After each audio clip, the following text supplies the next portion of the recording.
1, 2, 3, let's go. Wednesday afternoon, hoping you will tune into our show. The previous two on the 4th of July in 1831. Death of presidents, President Kennedy. There's been all sorts of conspiratory theories about his death. You know, maybe there was more than one person, or Lee Harvey Oswald, the alleged killer. Perhaps it wasn't him, and so on. And my question to you, Cuz, is do you believe in any of the conspiracy theories? There's a lot of them about, aren't there? Do you believe any of them? There's got to be, you know, there's got to be the probability of one of them being believable. Let's put it that way, because there's a lot of coincidences in the world that one of them is got to tally with something, and that's just some people might call it a chance, or some people might call it a coincidence. Some people might say it's carefully orchestrated. Some people, you know, there can be different theories to actually want to back that event, the chances of that event happening. But what I was going to say before that was, I do think that if you've got a creative mind, you will have certain things that you will think about, and if you're crazy enough to write it down, it would mean something. I mean, look at David Bowie, the singer.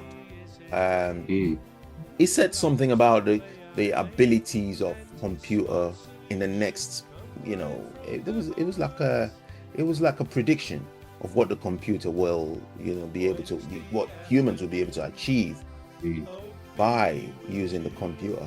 And look at what people are doing with the computer today. And that's a creative mind right there.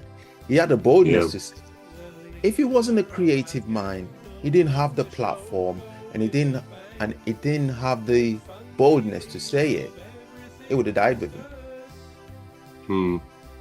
So I believe there's still people like that around, that have that ability to see what nobody else can see, and then say it. I don't know how it happens, but they say it. yeah, I know what you mean. Well, let me tell you this, what I think is another remarkable one. I've got this written down here. And it's this conspiracy. No, that's not the word. This coincidence is called the two Jims, right? Now, in 1940, identical twins, we won't say they didn't have names at that stage. They were born in Ohio, in America, and they were separated at birth. Reasons I don't know with their real parents, but they were both adopted by separate families who didn't know each other in Ohio. They didn't even know that the baby they'd adopted was a twin. Now, that was in 1940. The twins actually met for the first time, probably one of them looking up the other, any family members, etc. They met for the first time in 1979, when they were 39 years of age. Now, they're still alive. I think they're in their mid or late 80s now, but they're both still alive. Now, quite a remarkable set of circumstances here, of coincidences. Right, first of all, the families had no idea the other existed. They didn't know they were a twin. So I say that again. First of all, the families named them both Jim. They were known as Jim. One of them was Jim Lewis in his family. The other one was Jim Springer in his. 1, 2, 3, let's go. Wednesday afternoon, hoping you will tune into our show. It's hosted by Cuz.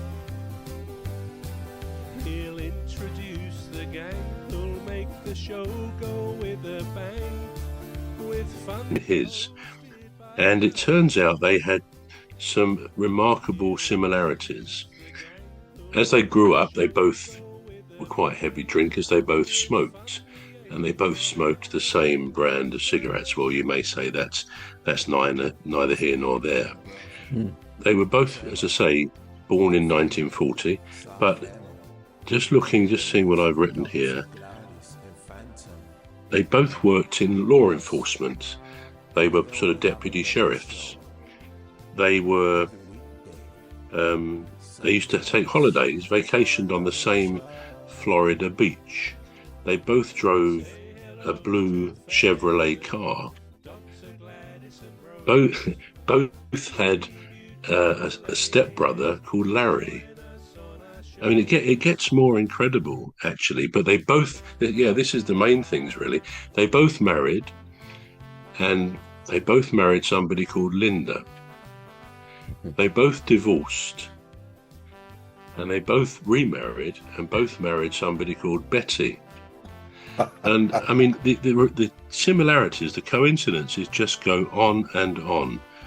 And they both had a son. One of them called their son James Allen, A-L-A-N. The other one called his son James Allen, A-double-L-A-N. And when they met and all this stuff came out into the public eye, it was quite a famous story in the press at the time. And actually, even now, they still investigated by scientists, by doctors, because they have identical sort of bloodlines, identical body systems, and their health issues of being virtually identical as well. Well, you can understand that if they're clones of each other, identical twins.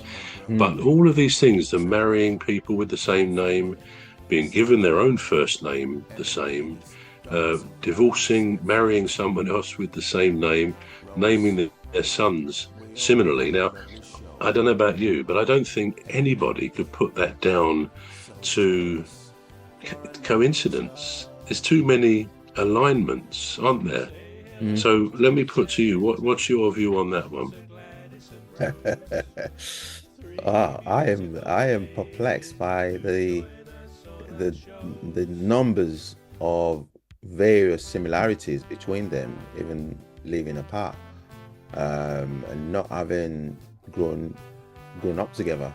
Well, even if they're grown up together, it's still mind-boggling. Now, what would I put that down to? I put that down to a mystery.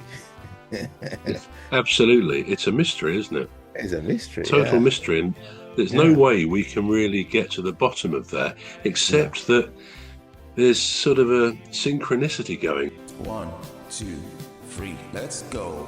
Wednesday afternoon, hoping you will tune into our show. It's hosted by Cuz.